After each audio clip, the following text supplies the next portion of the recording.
What's up, YouTube? Welcome back to the channel. Hope you guys enjoyed the pick video of the 351 Windsor that we just picked out of the junkyard for 400 bucks. So what we're gonna do in this video is we're actually gonna get here in the shop, we're gonna get our tools together, and we're gonna actually take it apart. So if you're curious to see what it looks like inside, let's crack it open, take a look.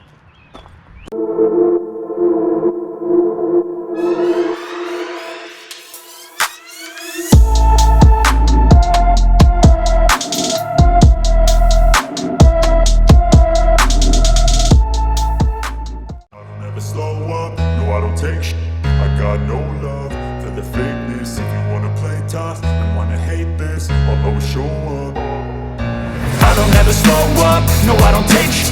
I got no love for the fakeness. If you wanna play tough and wanna hate this. All right, don't mind the shop, guys. It's a work in progress here. We got stuff going on everywhere, but this engine right here is a 351 Windsor that we pulled from a 97 F250, as you've seen in this other video.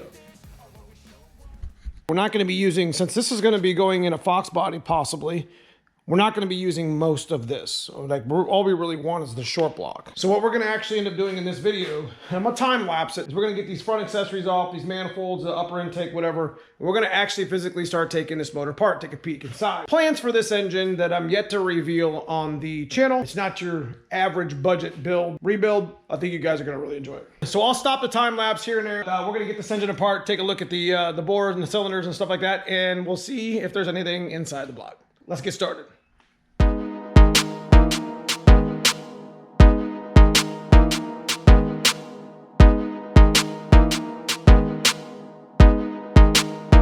All right, guys, so I hope I don't put you on too much of a time lapse. And you can see we got most of the front accessories off. Before we even got the engine on the stand, we ended up getting the flywheel off. Now remember, 351 Windsor is a 28 ounce balance. Let me show you the other flywheel real quick while we're talking about it. As you can see, the one on the right here is a 50 ounce, and this is our 28 ounce. Difference in sizes of weights. And that pretty much is a, telltale sign of, how much your imbalance is.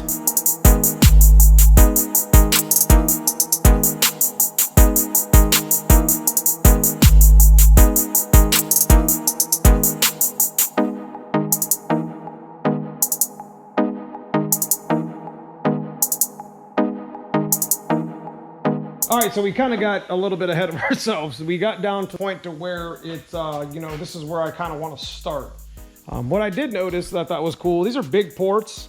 I bet you could cut that flange off and maybe like weld it onto like a stock intake to make that work. Kind of make a cheap budget way of doing it. But this is all I'm gonna do tonight. We're gonna come back in and shoot tomorrow, get the oil out of it. It definitely had some miles on it. I mean, timing chain was ready for a replacement, but if these cylinder walls are clean and they're stock, I got some great ideas for this motor.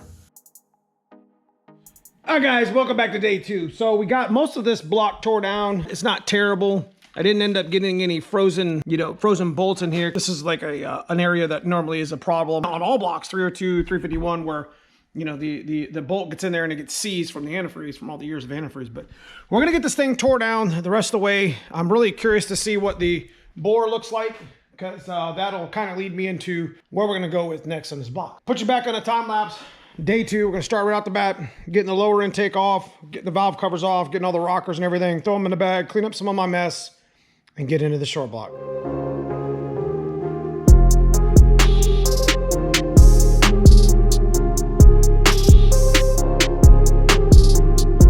All right, I wanted to pause real quick to show you guys these front 2 bolts on GT40, 351, 302. Those are always a real PETA to get out, and they're always broken, and the extraction aren't really easy either. So do yourself a favor, front and rear, regardless of what block you're putting together, stick a little bit of anti-seize, just a tad bit on the threads, because I think most all cylinder heads, including aluminum, this hole comes all the way through. So, put a little bit of anti-seize on the 2 rears and the 2 fronts, and it might save you a little bit of headache in an extraction. If you see me in the little time lapse, I was kind of going back and forth with it. It's kind of an old trick that, you can get a seized bolt out by kind of tightening it a little bit and loosening it a little bit, whatever. So, I mean, you can see how hard these things are coming out.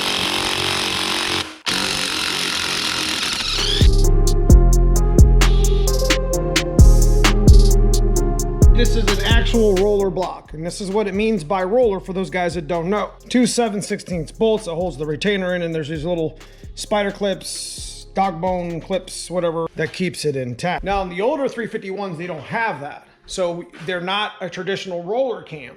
This is an actual Ford 351 roller cam, and we're gonna do some stuff with this motor. Definitely not using the original cam because it's not very good, but this is what it looks like, much like the regular 302 based motors like I have back here. You know, it's usually has a spider girdle in here, and this is a block that needs to be torn down for core. Looks nasty, but guys, never judge a book by its cover.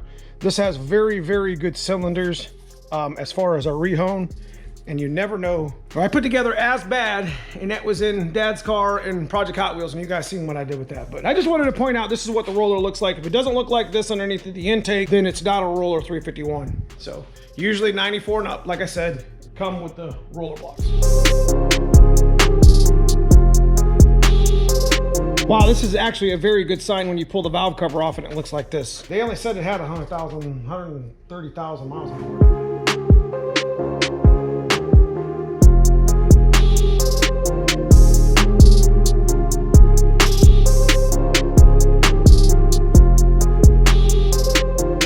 So we're moving right along. We ended up getting the oil adapter off, the other side of the valve cover, the camshaft, the dog bone retainer, the lifters, etc. This is where we're going to really find out if we're going to be able to use this block as a stock block, stock bore, or if we're going to have to actually put it 30 over. But there is something I did want to show you that I thought was really cool. It's one of the main reasons why I stopped the video. Apparently, 94 and up is a roller 351, right? We've established that. I just pulled the camshaft out, and every Ford camshaft actually has a stamp on it. And I do have a camshaft video that shows you what those stampings mean. As you can see, and most of the time, the Ford stamp is right here in the lobe behind the gear for the distributor. And you can see it says TE. Now, that would tell me that that's the same exact camshaft that was in an Explorer block, the 302 one, with the GT40 heads, and the GT40 intake and such like that. Ford did not reinvent the wheel when it came to the camshaft. The 93 block that I got in my white car that was not roller did not have that camshaft in it. The Explorer TE cam is 422, 448, which, what the hell does that mean? Well, if you were gonna build a stock bottom end 351 with the camshaft and didn't touch anything, literally put an intake on it and a turbo kit or whatever, that's not a bad camshaft. That's just the same as putting a GT40 motor in your car. It's just gonna hold more power. You see what I mean? So that's an actual viable option on a roller 351, is knowing that you have the equivalent to a factory Fox body camshaft for the most part. And you could probably just stick rockers on the upper cam, lift 28 to 30 points in just a stock 351 form. So that's definitely a viable option for those guys that are trying to do a budget turbo, budget supercharger, or even just a little bit of nitrous or whatever. I mean, you can take a roller 351 long block, if you trust the long block, and just send it. One of the biggest problems though about these blocks we're about to show you.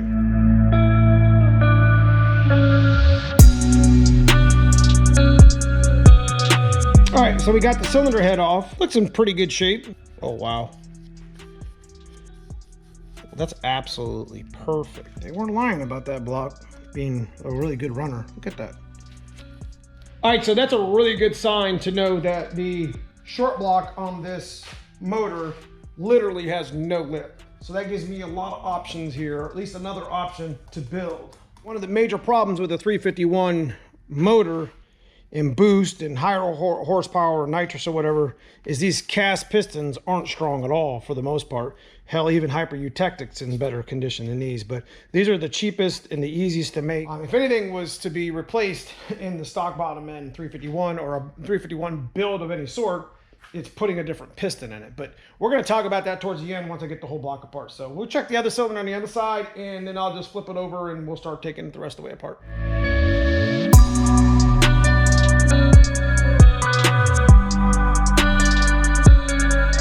Yeah, guys, I'm super excited about this block. I think I made the right decision on buying this thing. It definitely has good bores all the way around it. You know, with the lip, there's not a lot of egg shape in it that I can tell, but we really won't know about egg shape until we get into the machine shop. To be honest with you, she's ready to disassemble. I got some really, really cool ideas and some parts that are available that we can make this a cheap budget powerhouse, man. Let me put you back on the time lapse. We're gonna get this thing spun over and we'll pretty much finish the short block, and we'll talk about what we're gonna do after, so.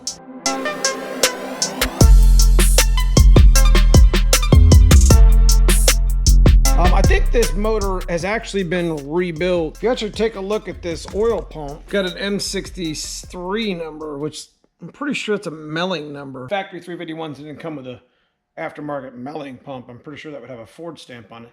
But it also makes sense because the gasket that actually came out of it was a one piece. You know, it did not look like it was factory either. So somebody's probably been in this motor now, tearing it down and seeing it. So we're gonna get the oil pump off, get our crank out, get the rest of our pistons out.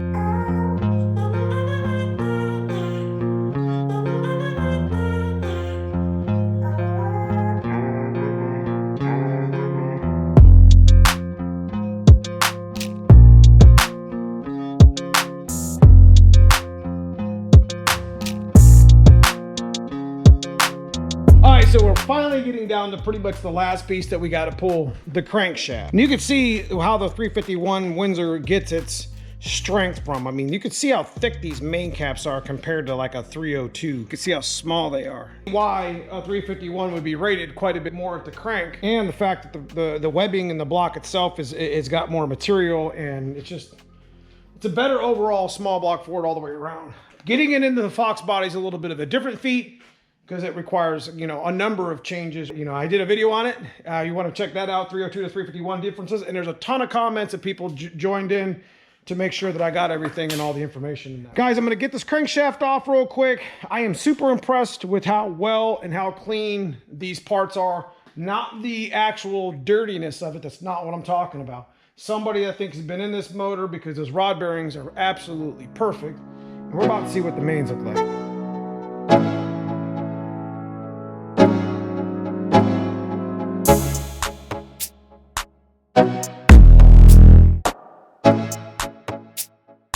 Guys, we're going to check out the mains. Now look at that. Look how clean that is. No copper at all. It's like somebody's been in this, I swear. So this is the thrust bearing. So, oh yeah, look at that. No copper at all. Got a little bit of copper in number 4. It's had a new rear main put in it. Yeah, 4 and 5 had some copper on it.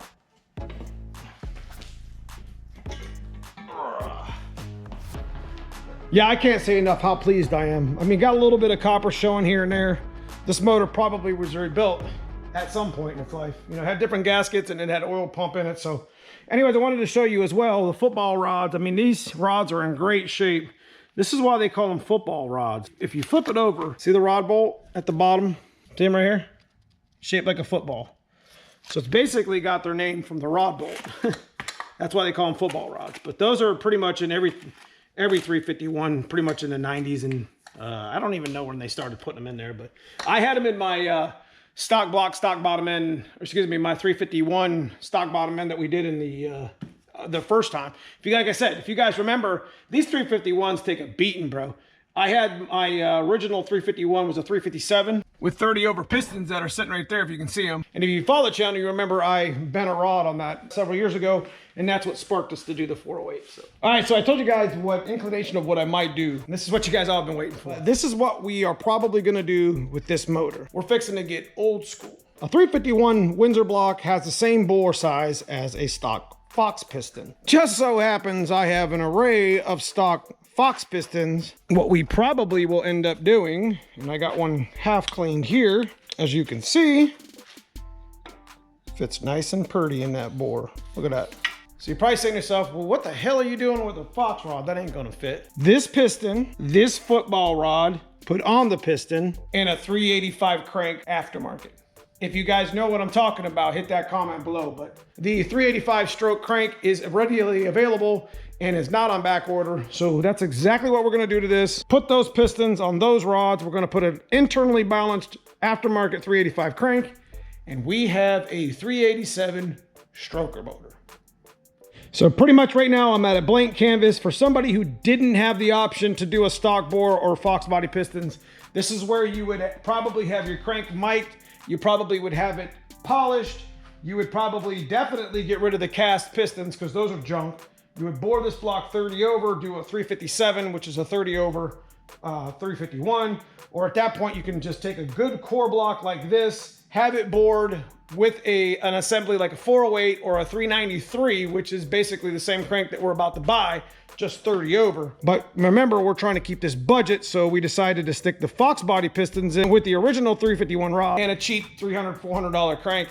Man, I got me a 387 stroker that's every bit as strong or every bit as cool as my 408, sort of.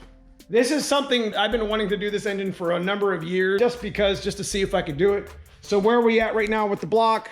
We got to clean it. We got to deck it. We're going to get the pistons put on the rods here. And then when the crank gets here, we're going to make sure everything's balanced and coordinated. I like internally balanced motors. And one of the options of the cranks that I was looking at has an internally balanced crank, so I can get it for like 400 bucks. Guys, if you enjoy this sort of stuff, I encourage you to check out that join button below, and I super appreciate everybody that's part of that. There's also a super thanks if they found something in this video, something that helped you in some way, shape, or form. But outside of that, guys, I just appreciate you watching me take apart a 25-plus-year-old 351 that actually was in really good condition. So stay tuned, stick around.